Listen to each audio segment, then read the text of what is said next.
Mbrëmjen e djeshme Egli dhe Gjesti u martuan brenda shtëpisë së Big Brother VIP 4.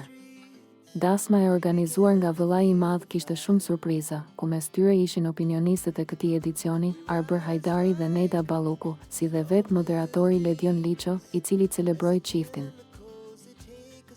Por një ditë pas dasmës, Gjesti ka hequr unazën e martesës, duke arsyetuar se nuk mund ta mbante unazën.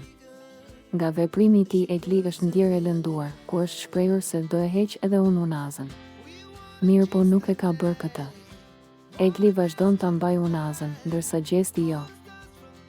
Ndërkohë që ish banori i Big Brother VIP 4, Indriti komentoi ditën e sotme dasmën mes Gjestit dhe Egli Takos në Breaking News.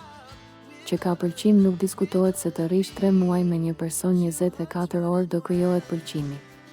Ajo nuk më pëlqen dhe mua që është kontradiktor, sepse një natë më përpara fliste prap me kamerat i drejtohej dikujt që të dua shumë. Nuk është mirë që ta përdor atë gocën për t'u afruar më shumë drejt fitores, ose për të hequr vëmendjen nga ngjarja që ndodhi 3 net më përpara, tha Indriti.